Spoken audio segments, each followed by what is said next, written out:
Hey, everybody. Randy Patterson here with Boomerocity.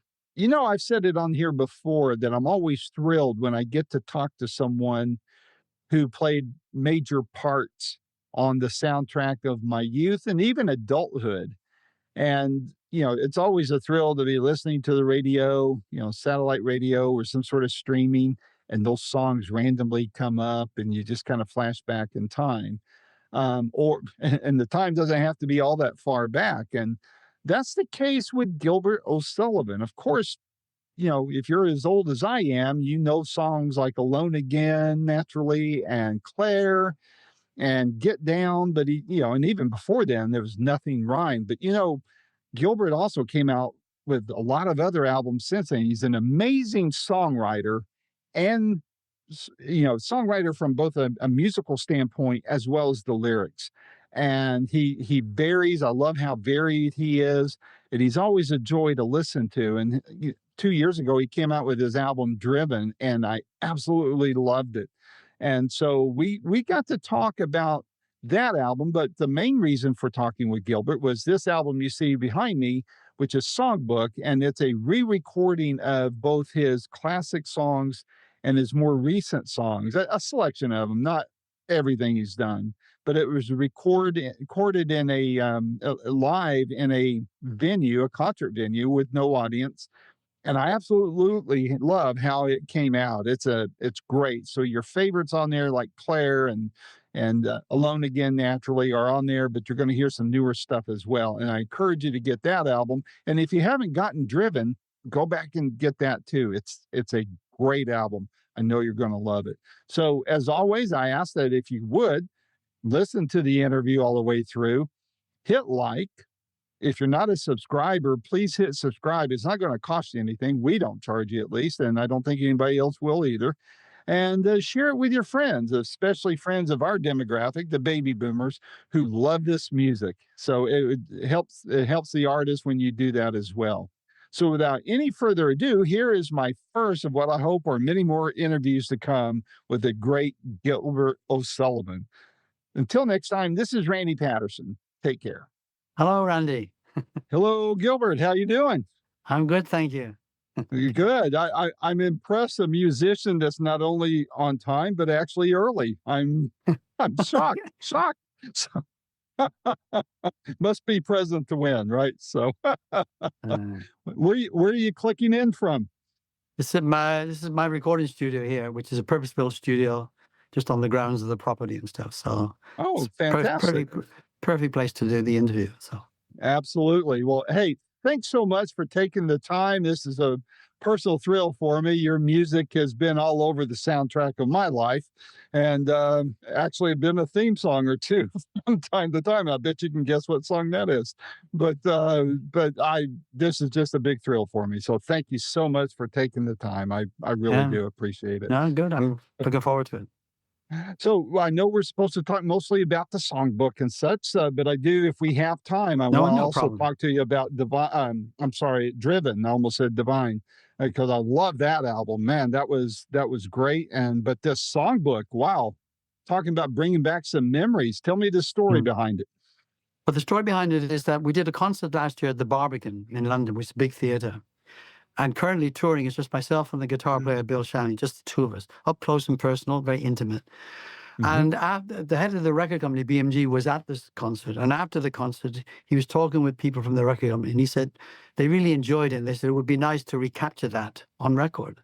So that led to us going to a small theatre in London over 2 days, no audience, and just to sing a couple of versions of each song over the 2 days. And that's it.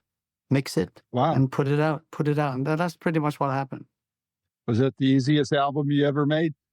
It was difficult for me at first because I wasn't too mad about doing a live album, because previously we'd attempted recording with where we'd used an orchestra, we recorded it and stuff.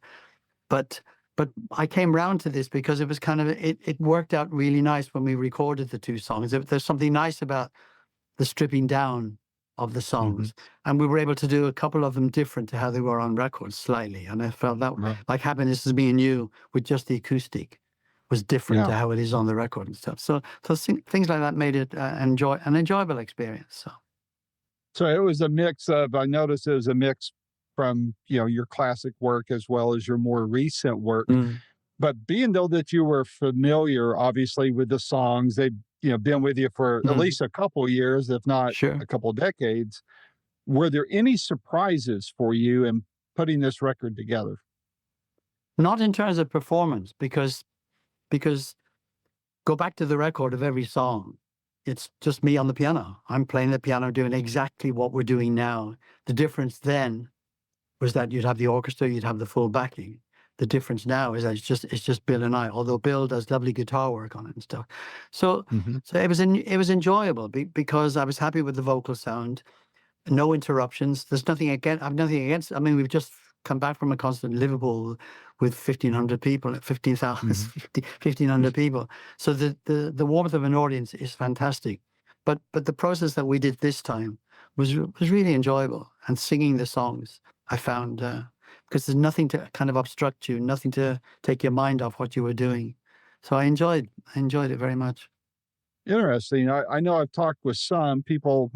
Joe Bonamassa comes to mind, and during the pandemic, he did a show at the Ryman in Nashville, Tennessee, not far from where I live, and he was talking about how kind of almost how unnerving it was to be performing in a venue, and you come to this big ending of a song, and then crickets, So, Yeah, yeah, and the yeah. same way with the guys in Toto, they did kind of the same thing. So, but I guess for you, was it that you just knew what to expect and it wasn't unnerving to you? Yeah, in a way, yes, because nothing was to take away from the simplicity of what we were attempting to do. And just, So, a couple of versions of each song. That's all it took. Not like you would do 20 versions like you would in a studio. Or, we right. all go through those kind of things. And so it was easy in that respect. I enjoyed it. And Bill is a very gifted guitar player too. Yeah, he is. I love his style and how Mm. he approaches the guitar. I'm sure you get asked them, the same kinds of questions a million times, but I'm hopefully I can ask this one maybe that's only been asked a couple thousand times, and that is with Alone Again. I mean, what a powerful, well written. The wordsmithing is it just blows my mind every time I hear it. But I'm curious of what kind of stories you have gotten back from the fans for a song like that, because to me, it's probably one of the all-time best Mm. written songs in the genre. What any stories come to mind that fans have shared with you about that song?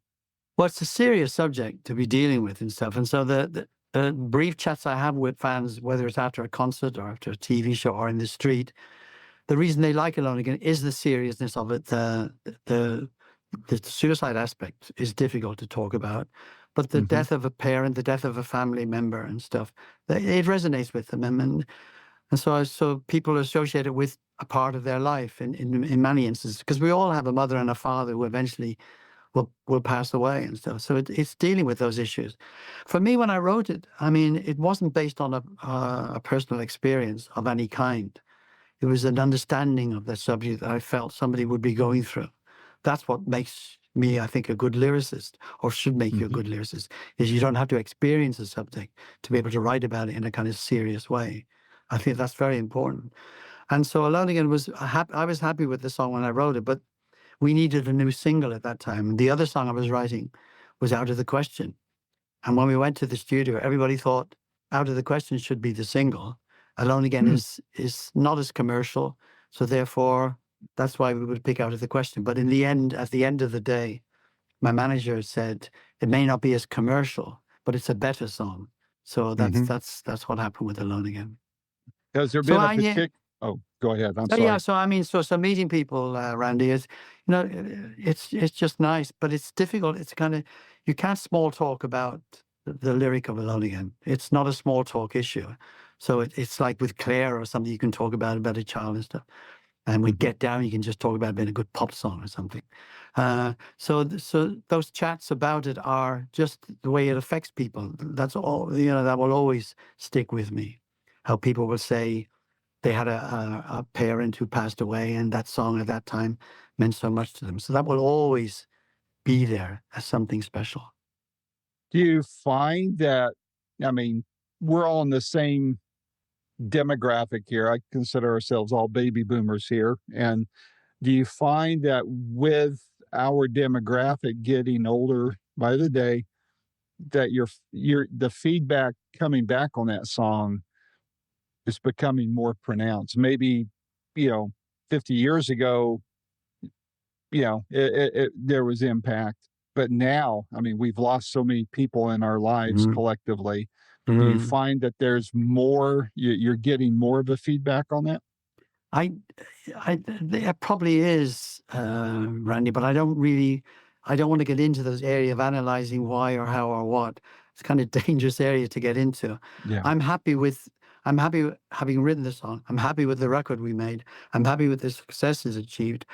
After all the years, still performing it is special, because it's one of the few songs I sing on stage which the reaction we get is very different to other songs. People sing along with the verse, but they always sing along the hook lines at the end and stuff. And I can hear that when I'm performing it. So it's. I mean, it's.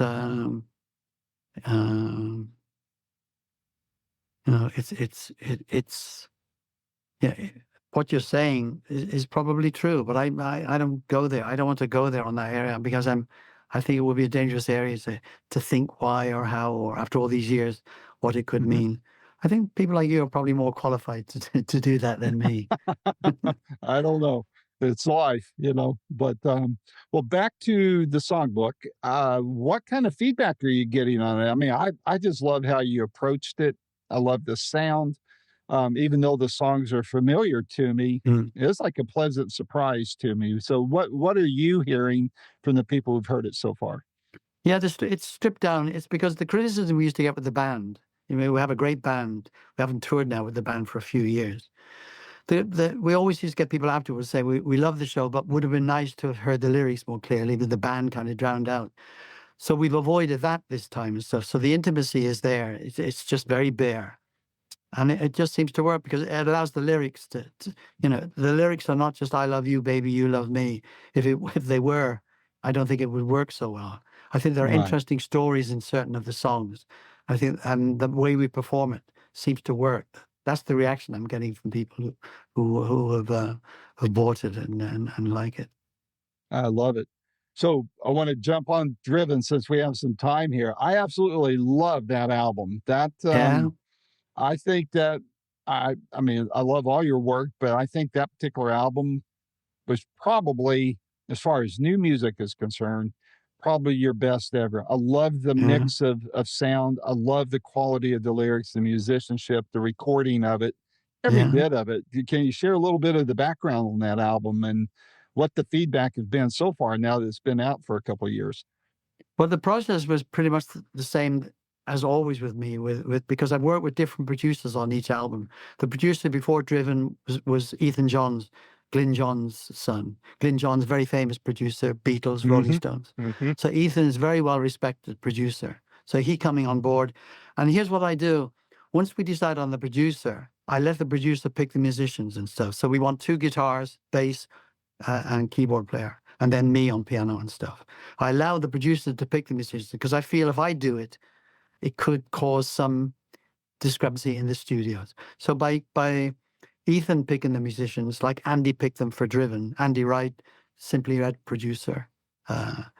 So and then the process is I meet them for the first time in the studio. They stand around the piano. I play the first song, and they go to their chairs, and we rehearse a couple of times. The red light comes on, and we take. So that process was applied to the album before Driven. That's the way we approach Driven, and that's what I would go into the next album, because I think that a different producer gives that little something extra. I think. I mean, I'm caught between 2 stools in a way, because Andy Wright, who produced Driven, wants desperately to do the next album,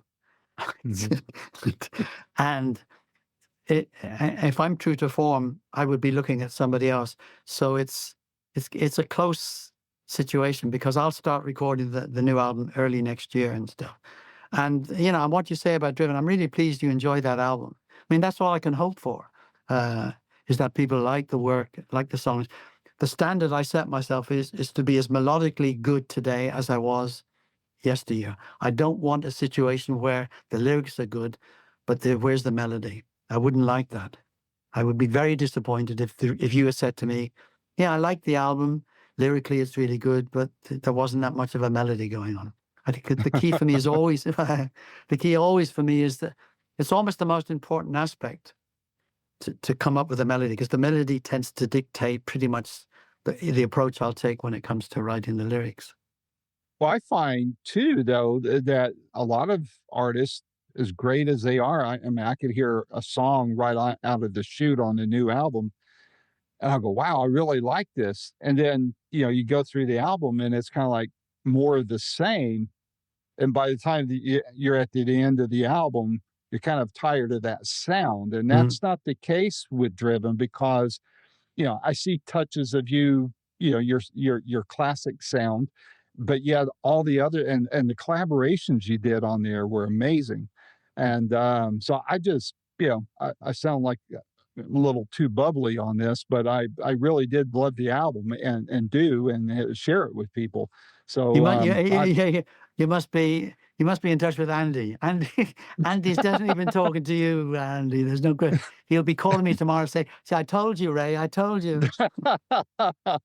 Yeah. Well, Andy and I should probably talk then, because I'm sure he's Yeah. got some good stories too. So Mm. what you hinted on, well, before we get to what else is on your plate, and I know you've got to run here in a minute, but what kind of a two-part question, what song from Driven do you point to that, not necessarily your favorite, but you say, "Hey, if you like this Mm. song, you're gonna love the rest of the record." And then what have you heard from your fans as far as what they think is their most favorite song from the album? Yeah, it varies and stuff. I mean, the reaction, the fans I meet say how much they like it and stuff, but there'll be favorite tracks. Take Love is a popular track, Mhm. particularly on radio. That was a very popular track. The duets with Katie Tunstall for Take Love, and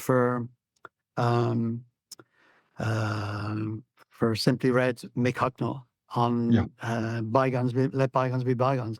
yeah. It's and I think a very popular track, which I always enjoy doing, because it's based on it's one of the few songs based on personal experience. That's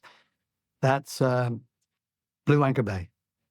Yeah, Blue yeah. Anchor Bay. I Blue think Anchor Bay that's the second song. Yeah. yeah, that's one of my favorites. It's again, it's just quite simply done and stuff, and it's based on when I was a teenager at art school in Swindon in Wiltshire.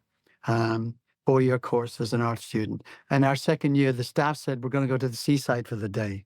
So it was a big thrill for us all to go to the sea. It'd be 1963. In those days, there was no Spain, cheap flights to this and everything. Your summer holiday consisted of a day at the seaside. So we were all excited. We had a wonderful day at Blue Anchor Bay. And so it's one of the few songs that is based around a real situation. But You and Me, Babe is a song I like on Driven. So I like to Mhm. feel that the variety is there, Absolutely. Randy, because as you say, I wouldn't want it, as the point you made about you hear the first track and then you've heard track 10, it seems to be the same thing. If I can vary it, because that's what I am as a consistent songwriter, is that I want the change to be there. I don't want to be writing the same thing every time. I want to be Mhm. excited about going into a different area, whether it's feel, whether it's fast, whether it's slow. That's what kind of excites me. Because when I'm Mhm. writing those songs before the lyrics are made, I'm just talking gibberish, but I'm into it. If it's a rock and roll Yeah, song, I'm really singing it like my heart and soul, but it's gibberish. right. And but I'm going to do it when I sit down with an empty notebook. Then it'll be the lyrics. So, what's your favorite song from Driven? Then? Oh gosh, it was, I wanna pull up because I always get the titles wrong. I've got a mental block about titles, but it was Okay, I remember the first cut. That's what I do remember. It's the first cut right off of the album, and I can't pull it up right now, but it's that very first one that hooked me. And then okay. I noticed that it was just kept going from one kind of style to the other. And then I try to look at albums or listen to albums without looking at the lyrics. I don't want to see Yeah. who's collaborating. I want to have a pure, true Mm. reaction to it, you know? Right. And so, but I remember all I remember, and I've listened to it. I can't tell you how many times. I just am Mm. terrible with remembering titles, but it was that first cut on the album. And Okay. it was, to me, it was a pleasant surprise because I don't know what I was expecting. Maybe another, Alone Again or Claire or something. I think But I love, it was Love Casualty. Love yeah, Casualty. That was the that, opening that track. love, yeah, yeah. I Yeah. love that song, and it had me hooked for the rest of the album. Mm. So Yeah, and when I was writing that, because it was gibberish, I mean, I was really into that too. I really liked it. It's my rock and roll song. I have a few of those lying around. mhm. And I didn't have any title for it, but I was enjoying it. I remember the girls coming into my room, my daughters, hear me blasting that out. I was getting off on that and stuff before I'd written the lyric and stuff. So I'm glad you like that, because Yeah, I felt it was a good opening track. it was very good. I mean, it was Yeah. well selected to start the album with, and for Mm, longtime fans, I think it grabs us and we mm. go, "Whoa, okay, wasn't expecting this. Let's see what else he has," And so that's what I loved about it. So, what's Yeah, on your cool. radar for the next year? You mentioned working on another album. Yeah. Are you going to come to the States at all for Yeah, tours? we're coming up. Yeah, we're going to be over, and we're going for the first time to San Francisco. We've been to you now Oh, about 3 times. So we did the Troubadour just a few months ago. So hmm. that was interesting to do there. I should have really done it in 1972, but it didn't happen. But yeah, so we'll be coming to you, and we'll start work on the next album. I hope I have a good opening track when you get to hear it. Well, if one way or another, I want to talk to you about that album, and Right. hopefully, I'm in East Tennessee, up in the Smoky Mountains, way down south, as the Beatles said. But I'm right in the Smoky Mountains, so if you're ever in East Tennessee, maybe Nashville, whatever, I'd love to Well, be we able are. to catch it. We have a home in Nashville, Oh, do you? in Bayshore, in just outside the center. I bought it because the album I made called Gilbertville, which came before the Ethan Johns album. I Hmm. wanted to record an album in Nashville, and so we bought a property to be there to make the record. And I used American musicians, engineers to do the album. We had a great time. So that was a really good album to do. But Hmm. yeah, so we have a property in Nashville, and we enjoy going there. It's just whereabouts in Tennessee are you based? Well, where Knoxville is, east of Knoxville. Nashville. Oh yeah, yeah, yeah, All right, yeah. so I'm east of Knoxville, up in the Smoky Mountains. You've heard of Mm. Dollywood, Dolly Parton's Yeah, yeah, amusement yeah. park. All right, yeah.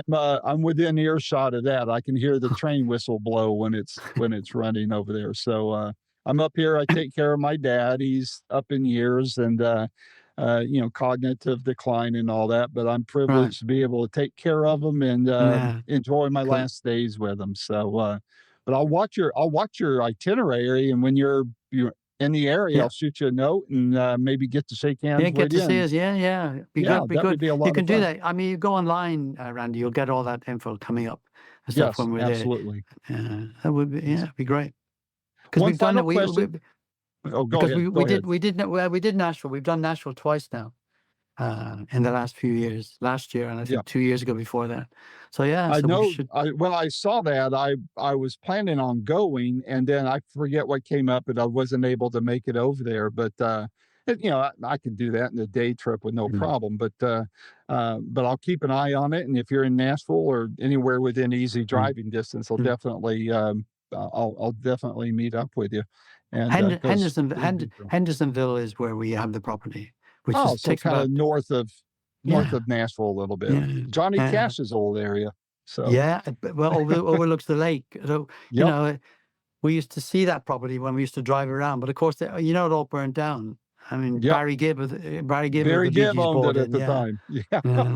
and Roy I don't know if Orbison lived anybody's. there. Oh, right, that's Yeah, right, he did, yeah, and Conway Twitty and some yeah. of the others there. But The lake is just wonderful. If you have a property on the lake, it's just superb. So it's a yeah, great the place. views are amazing. Yeah, So, yeah.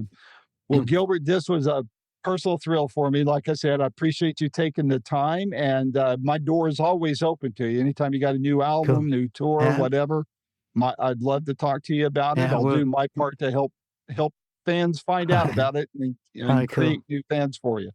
So, Great. all Great, righty. Randy. Good to talk to you. Likewise, and stay safe and healthy, okay? Well, and you too. All right, Take care. thank Bye-bye you. now. Take care. Bye-bye. This show was edited and produced by Mike McClellan.